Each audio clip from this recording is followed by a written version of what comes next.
Hello and welcome to this tutorial. Now what we're going to do first off is to get the vehicle up and running in Train Sim, simply operated from the HUD. So we're going to create the minimum of blueprints and files that we need to do that. Now I've created, you'll see where I've got the vehicle and that. You'll see I've created on the Google Drive the sorts of folders that you're going to need to put files into. Now this, we may add to that, and you don't have to do it this way. There's no saying you have to do it this way, but you know, you want some organisation to your folders. Right, so let's have a look. The first one we need to produce to start with is the engine blueprint, and we would just go to that folder there, go new item, and we would just seek to find this engine blueprint. Okay, and it's down here, engine blueprint. Okay, don't mix it up with this engine sim blueprint. The engine blueprint controls the whole vehicle, if you like. The engine sim blueprint is about the mechanics of the actual engine, in the sense of the physics, and that is the acceleration, the braking, and all the systems that control that. Okay, so it's the engine blueprint we want, and there it is. So the first tab here, browse information, well, that's just to put the name. You can have a local name and a name that appears in the game there. We're not going to do that yet. The next one, the rail vehicle component, right, starts off with the numbering list. I will show you how to produce a numbering list, and it's quite simple, but we'll get it up and running before we attempt to do that. The coupling, we're not going to bother about coupling at the moment. These will still back onto each other. They will appear coupled, but we're not going to actually put any settings here in the coupling part. We will need to put figures in here, and I've already put them in for the pivot points. That's the front and the back pivot points, both in the Y direction and the X direction. And I'll tell you now, this is one of the things in the blueprint editor. There's quite a few that seem to be mistakes, and this is front pivot X, and it's not actually X, because X is the axis that's sort of going into left and right of the screen if you're looking towards the front of the vehicle or the back of the vehicle. It's the one going across, and it's not that, it's the Y axis, and in fact it should actually be the Z axis, but I'll explain that later. So where do we get those figures from? Well, what we want to do is go back and have a look at the vehicle. So here we are in Blender. Here's our vehicle. Okay, now somewhere here, which let's have a look, it's here. I have put a lot of empties to mark the various points on the vehicle. So here I've this is where for instance the front pivot is. Let me just let's go side on, that's it. This is the front pivot, and there's two measurements here. One would be where it appears in this Y axis, and that is represented there by 10.432, that's meters. Okay, and the actual, if you go to this little axis tab, it will say size, and that is the size. Okay, and it's going from the rail to the center point there, so that's giving you the actual the actual Z axis for the height, if you like. Remember, perhaps height and depth and width, because these are transposed. So what is Y in Blender actually is Z in the game. So where it requires a Z measurement, that is the Y measurement in Blender. Okay, so there we go. So we know it's sitting at 10.432 and it's 0.92 of a meter high. Okay, and there's all sorts there you need to know, like where the bogey, the wheel on the bogey, how far it is from the center of the bogey. That's a measurement you'll need to know. And you'll need to know about the collision boxes. Now that's a pseudo box that sort of sits here, which is what it says, collision, and it creates the boundary for where it regards the two vehicles should not come together, because that, if they do, that'll be a collision, it'll collide. So this is a sort of box that says that is it, don't come beyond that. Right, now before I go on too much, you will notice that there's probably some slight differences here if you downloaded this file early on, because in setting these empties here for distances, I realized that the front and back coupling, so this here, and I think it's Delna, isn't it, the coupling type, and this one here were not at the same height. Now it probably wouldn't really notice, you probably wouldn't notice that there was a mismatch of height, but I thought, well, no, I'll get it right, I'll set it to be right. Okay, and in doing that, I thought, while I'm altering that, I'm going to alter the fairing for the headlights there, because I felt that they were a bit too much of a teardrop shape at the edge, and the actual ones on the vehicle wasn't or isn't quite like that.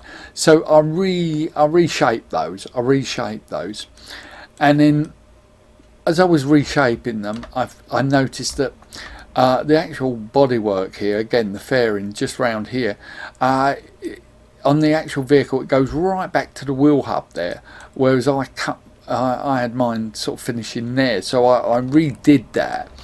And then let me select the vehicle, or I can't select it, that suggests that perhaps, oh, there it is. Then what I did, I just tidied up some of these points because I felt they were a bit all over the place at the time. So I tried to make the geometry a bit better there. And then finally, two things. I thought, well, it's leaving a bit of a blank gap here, you know, because I had this much higher. Bit of a blank gap, so I'll just add a bit to this Delna. I put a side socket on there, which there is a mount for that, and I'll put the springs on there and a couple of eye bolts just to hold them. And also I added the pipe on the front there. And while I did that as well, I noticed that the actual plough on the front there was a bit too blocky, so I tried to get it more like it actually is on the vehicle. So there we go. So in fact, I did a little bit of extra modelling work just because the two coupling elements didn't line up. So you know, it was worth doing. It's made it that little bit better. So there we go. We've got that. That's done. Then that will be on the Google Drive. All of those figures there are there to show where these figures come from. Okay, and that is the figures that are taken from from Blender there. Come down, and the next one we see is bogey. So that means we need to go into our folder there again, just add new item, and you want a bogey XML. Now let's bring up one of these bogeys. There it is, very simple. Wheel radius 0.43. It's taken from the model. It's got a diameter of 0.86 of a meter, so the radius, half that, is 0.43. Wheel gauge, okay, that's a standard gauge in the UK, which imperial is 4 foot 8.5 inches. Metric, it's 1.435 of a meter. Geometry, well, that's the bogey itself, B01. Okay, I'm not sure that it would matter if you didn't put that in. Axles, so there's two axles with the wheels on them. Again, radius is 0.43. Now the offset, again, from the MTs show that it's 1.1 meter from the center of the bogey to the center of the wheel, and obviously there's another wheel the other side of the center which is minus 1.1 meter, and they're named in the file. They're named B01 wheel 01 and then B01 wheel 02. Okay, so that's what we want to be filling in: radius, the offset from the center of the bogey, and the node ID, which is the name of the axle. Okay, so we need two of them because it's two bogeys, and the other one's just the same, only it's bogey 02 rather than 01. Okay, so if we come back now to the bogey section and let's have a look.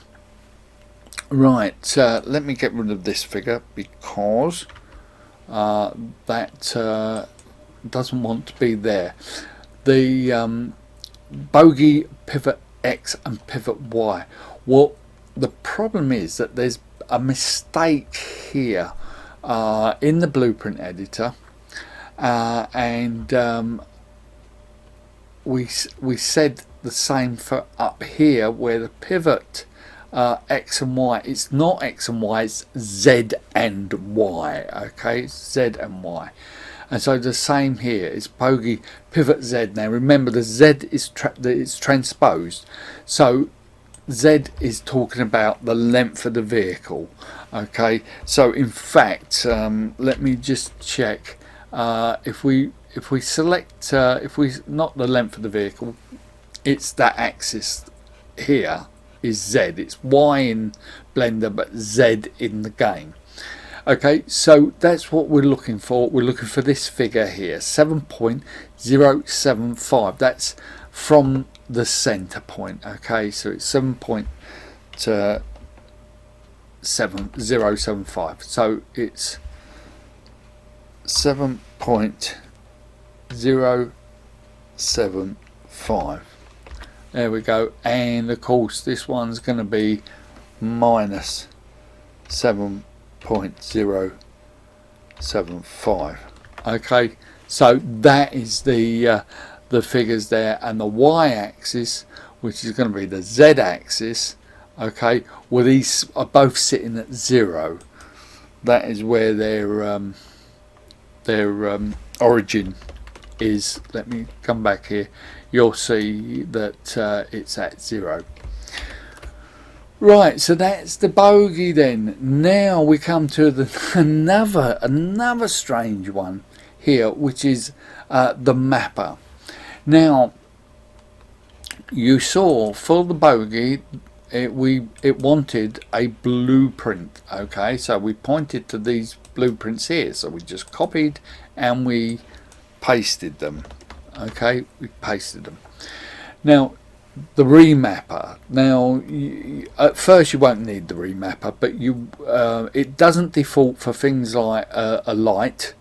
It doesn't default to have a cab light, which is L on the keyboard usually. So you'll need to map that into the game. Now, for some reason, this is another strange thing with the blueprint. If you were to find the mapper, which is somewhere, input mapper, there we go, and there it is. Now copy and let's just paste it. if you do that, it won't work. It will not work. Every other input wants you to point to the file, so it wants the path. This one doesn't. If you point to the file, it won't work. Okay, so in fact, this is what you have to do. You have to just put the name of the mapper, and here it is, class 700 mapper, and that's all you put. Which, as I say, is a departure from what you normally do, and I don't know why. I can only think that copy and paste that. I can only think that this has been altered over the time by different programmers who had different ways of doing things, and you know, it just makes it very difficult at times to know what's happening. There's all sorts of errors, like there's a lack of what SI units it's actually asking for.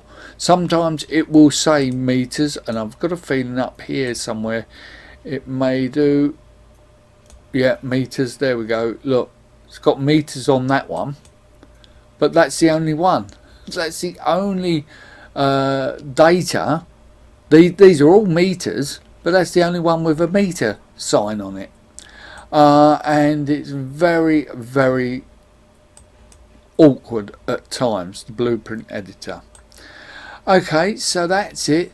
The next bit we want, okay, we've done the mapper. You don't have to do that for now. Head out camera, no, we don't really need a head out camera at the moment. Render component, yes, well, that's pointing to the geometry here, so we're looking at this one. Okay, we need to produce this engine blueprint for all of these, okay, but most of the time it's just copy and paste, because we don't need to alter anything. Okay, so we come down now. We will be filling things in like the anim set. So we haven't got anything there at the moment, but we will need that for doors and pantograph and things like that. So that's what we will need to do. Engine sim, now that is that engine sim file. So again, we would just let me just and add on 01. Okay, now the blueprint for that. So we come here into simulation. Now, unless you're a railway engineer, you won't have a clue what to fill in for a simulation XML. Okay, I can't remember if the developer's guide gives an example, but if it doesn't, I never use it in that sense. If it doesn't, what you want to do is build up a bit of an example, and like here I've got examples of different types of files. So there's simulation files for different different class of engines and things like that, and you perhaps want to do that, have these on standby, so when you create something new you're not having to create it new from scratch each time.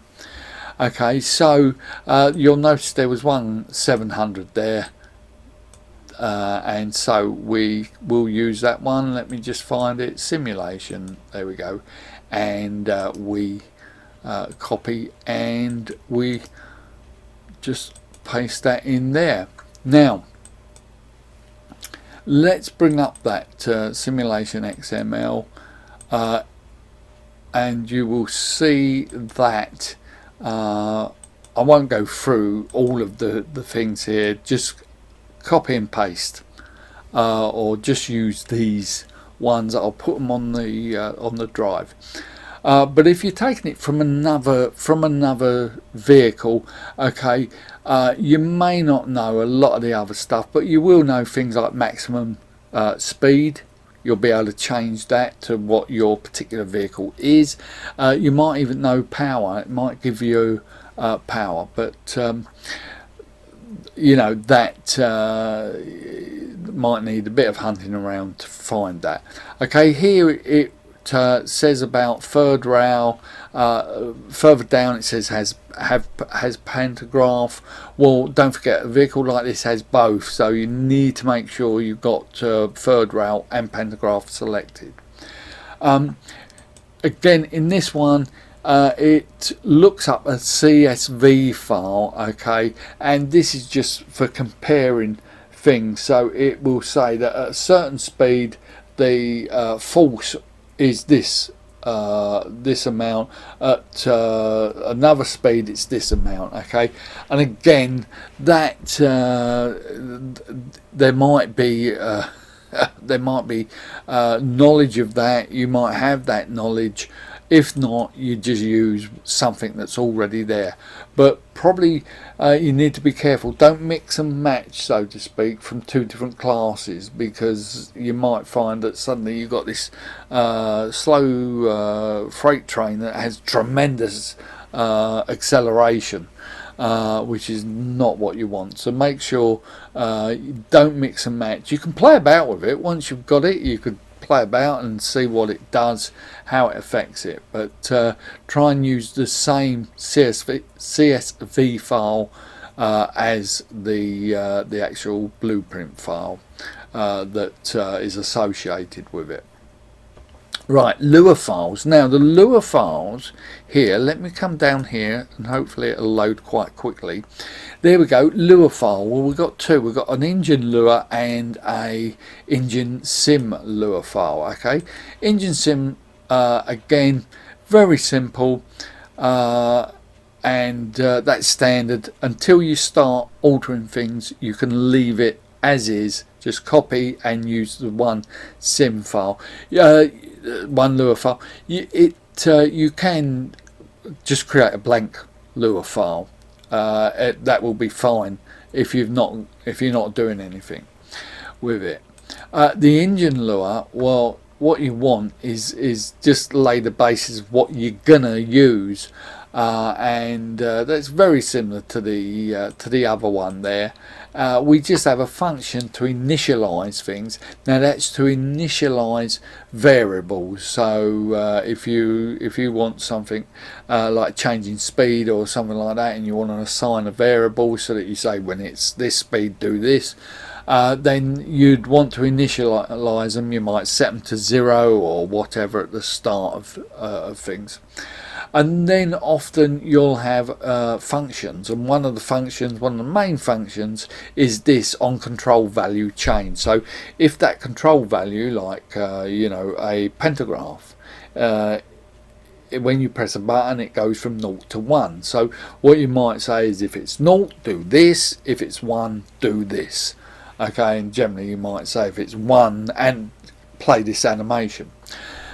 So that is the heart of the things that you might do in the Lua file, okay. And one of the first things we'll do is have that cab light, and the only way we need to switch the light on and off. Okay, you can either set it to be on or set it to be off. You need something like a bit of Lua script in there to switch it on and off. And of course the thing would be, we would check whether that switch was on or off. If it was off, we'd set the value of the light at 0. If it's on, we'll set it at 1. So very simple. If you've got any sort of knowledge of scripting, which mine goes back to basic, way back, 80s, but with that I know what conditional loops are all about, and it's not difficult to find out. You just need to know what these the inbuilt controls are, or variables here. So you just need to know those, and those are on they are in the developer's guide. So you will see Lua scripting, and I'll just show you it now. So here it is in the developer's guide. Okay, it's under where is it? Let me find it. There we go. Scripting function reference. Okay, engine function and scenario function reference. Okay, so they're very handy. and they have the syntax, if you like, of what you can do, and there's all sorts there to do various things, and you use those to actually make something happen within the game.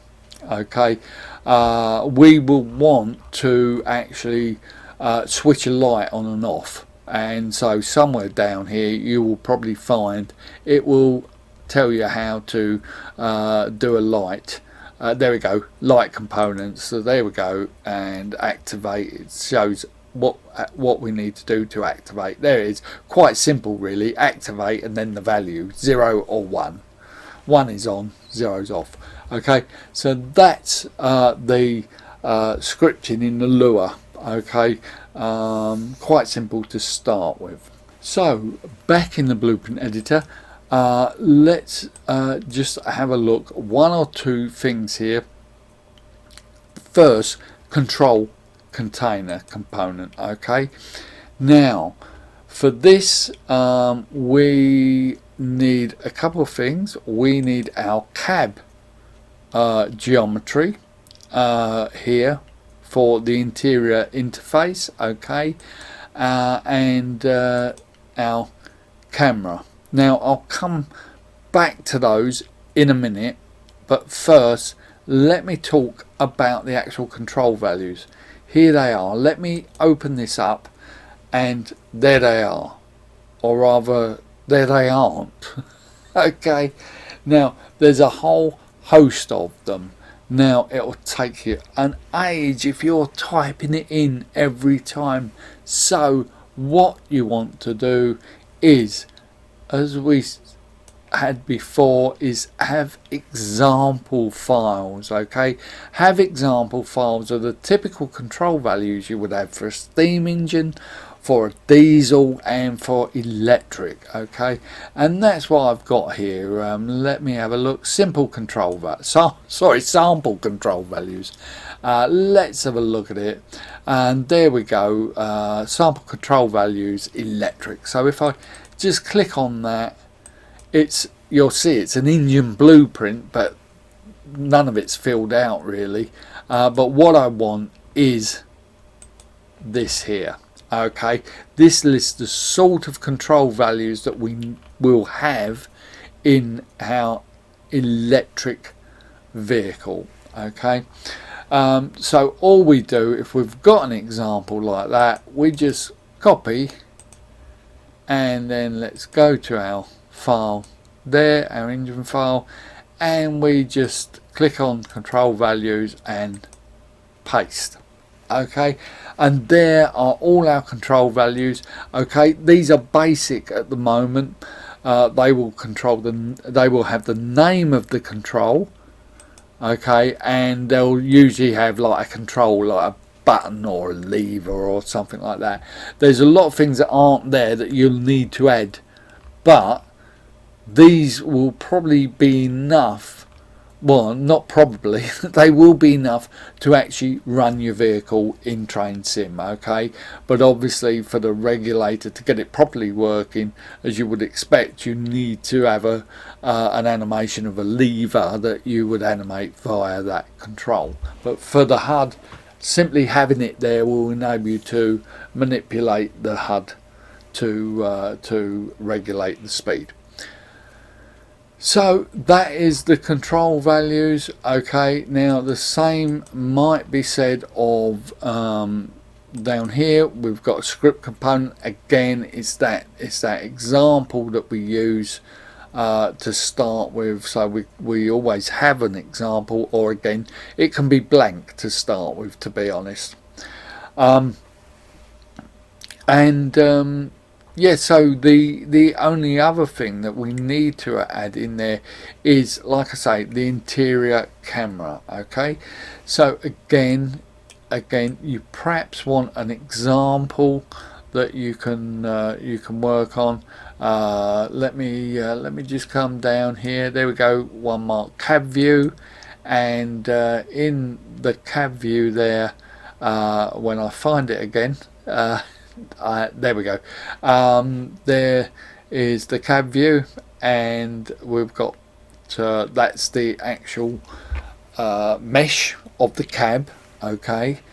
And here we've got the two XMLs. One is the cab camera and the other is the head out camera. So the head out camera, quite simple, it's left and right, okay, and it's just got where it's going to be, okay. So X, Y and Z, you'll notice Z now refers to the proper setting of Z, which is the position along the length of the vehicle, which here I've put 8.15. That's what it is, 8 meters, 0.15 meters. It's the Y direction is 2.5 meters, and the X direction's 1.5, and in fact I've got 1.5 here. That should actually be minus 1.5 because it's the other part of the x-axis. And where it says here primary side left or right, okay, left, that's the driver's side if you like.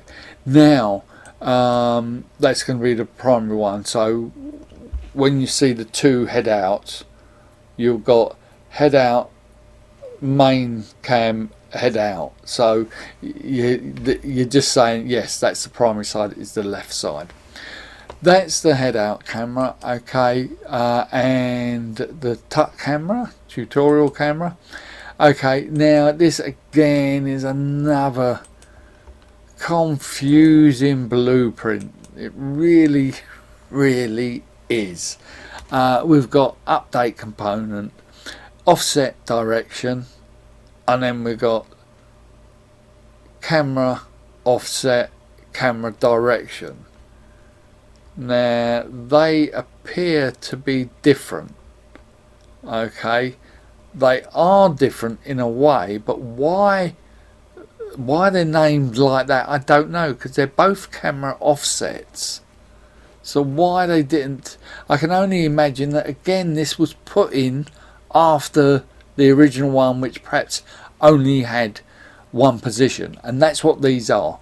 One is for the main position, okay, and the other one set in here is for the alternative position. So when you press that HUD, let me think, I can't remember what it looks like now, but you'll know it on the HUD. The camera switches to the other side of the cab, or it can switch anywhere around the cab, okay. And that's what this is. One is the driver position, the other is the secondary position. So again, yeah, offset 0. So in this particular vehicle, the seat is in the middle, so driver's in the middle, so we don't want an X offset. But if it was a steam, yes, you would be one side or the other, and the fireman would be the other side, and that's what this second position would be for the fireman's viewpoint. So yes, 0, it be in the center, the Y direction, so it's 2.6 meters high. Again, you take that from the blend file, okay, so you can see roughly where the eye line of the driver would be. And again, Z direction 8.6, so that's again the length of the vehicle. That would put it squarely in the cab and in the seat of the cab. The direction, basically, it's what direction are we looking from, and here we're looking at the Z direction, okay. That's as if we're looking out the front window. If we had one of these set, it would be looking out a side window, or we'd be looking upwards. So one is generally one means it's looking straight out in front. If it was -1, it'd be looking the other way, it'd be looking behind you. Okay, and as I say, this is the secondary position. In our case, you can put a secondary position if you want, but in our case I've left it as being the same as the driver's one, so it doesn't actually move. Now here, quite a lot here we can leave as is, okay. We don't need to alter the fields of view. What we do want is the directional freedom which is how much we can look up and how much we can look side to side. Okay, so and this would dictate the minimum and max field of view would be like zoom. Directional freedom 1.5, 1.5.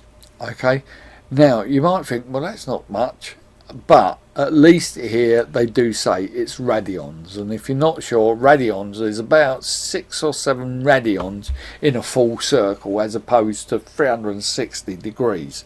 So a radian, I think, represents 50 odd degrees. Okay, so this figure doesn't want to be too great, and if you want, if we go back and let me see if I can pick one of these. Yeah, I'll just pick that. Let's go top view. Okay, imagine this is the driver, this empty here.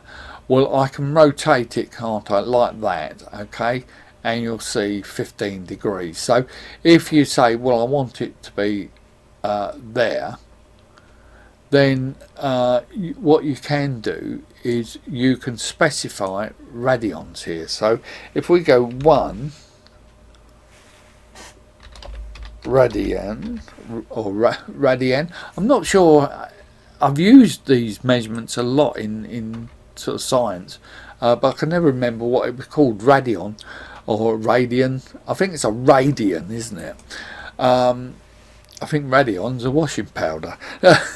But anyway, 1 radian, there we go, and it's shown 57.3 degrees. Okay, so that will give you an idea of how much you might want to maneuver your driver's field of view. Okay, you can just put radian and you can see.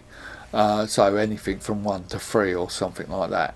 Don't put 360 thinking that that it's in degrees, otherwise the driver's head would spin round like something out of a horror film. It wouldn't really spin round, but it would needlessly create a circle insofar as the directional freedom. Okay, so that's all you need to enter there. Leave these set at the settings. Again, these are going to be how the camera turns, the dampening of it and the speed of it and things like that. Okay, so get rid of those. Get back to the yes. I think I'll say yes to whatever I changed. Okay, go back to the main blueprint. So.